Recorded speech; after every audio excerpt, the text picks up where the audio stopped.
Inside CREATORx Lab, we are examining how a dog shifts from normal behavior to abnormal behavior through one chemical, serotonin. In a normal dog, serotonin levels are balanced. This chemical keeps behavior stable, calm, and controlled. Serotonin is a flat indole-based molecule. It contains two connected rings and a small amine chain that allows it to interact with brain receptors. These molecules travel between neurons, acting as a chemical brake on aggression, fear, and impulsive behavior. When serotonin depletion begins, the brain's regulatory control system starts to weaken. As serotonin levels drop, the molecules can no longer bind effectively to their receptors. Chemical signaling begins to fail. Low serotonin removes restraint from the amygdala, the brain's center for fear, threat detection, and aggression. This is the moment behavior shifts from regulated response to abnormal reaction. Severe serotonin depletion leads to impulse loss and unpredictable aggressive behavioral responses. A dog's abnormal behavior is not madness. It is the failure of serotonin's chemical function within the brain. Let's go deeper into what happens inside a dog's brain when behavior shifts from normal to abnormal. Dr. Ayaan Verne begins, calm, precise, and commanding. A healthy dog begins in balance.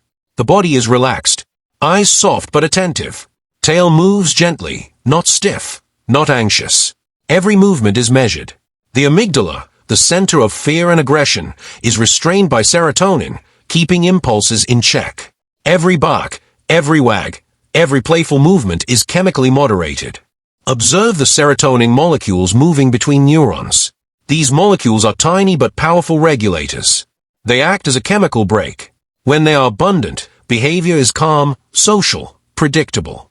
The dog approaches humans with curiosity, plays with other dogs safely, and responds to commands promptly. Everything about its actions is balanced. But the first changes appear subtly, he continues. Serotonin molecules begin to deplete. Fewer molecules reach their receptors. The chemical brake begins to fail. Initially, the dog may hesitate. A Labrador may pause before greeting a child. A golden retriever may growl at a familiar toy. Socially, owners notice small shifts.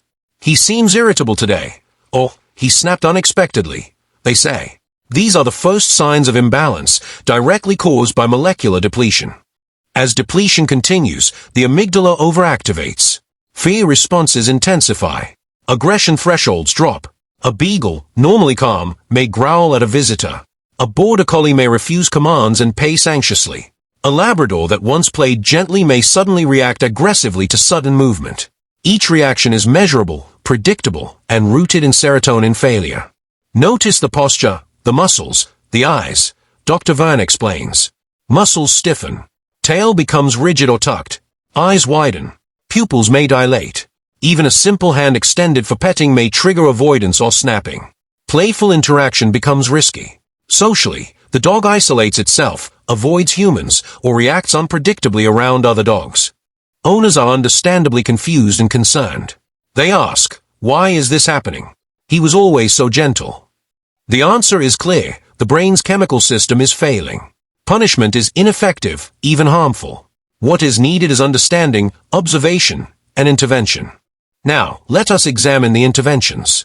Restoring serotonin function is crucial. This can involve structured environmental enrichment, careful socialization, consistent routines, and in some cases, pharmacological support.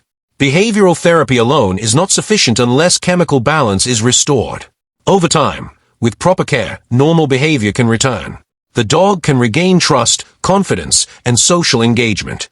Consider children interacting with the dog. They must be taught to read posture and signals. A stiff body, tucked tail, or growl indicates stress. Proper guidance prevents accidents. Social interaction must be controlled until serotonin levels and behavioral patterns stabilize. Ultimately, abnormal behavior is not intentional. It is the direct result of chemical and neural changes. Every growl, snap, hesitation, and fearful glance corresponds to measurable shifts in serotonin and brain function. By observing carefully, we can prevent escalation, protect humans, and rehabilitate the dog. So remember, Dr. Verne concludes, voice firm, resonant, and authoritative, behavior is chemistry. Serotonin shapes reactions. The amygdala responds when restraint is lost. And observable behavior is merely the tip of the iceberg. Understanding this allows us to act responsibly, intervene scientifically, and restore balance, safety, and social harmony. This is the science behind what seems like unpredictability. From molecules to neural circuits to social interaction, every detail is connected. By recognizing it, respecting it, and responding correctly, we can transform abnormal behavior into recovery and control. Observe, understand, intervene. And always remember, no behavior is random. Every action has a chemical cause, and every cause can be addressed.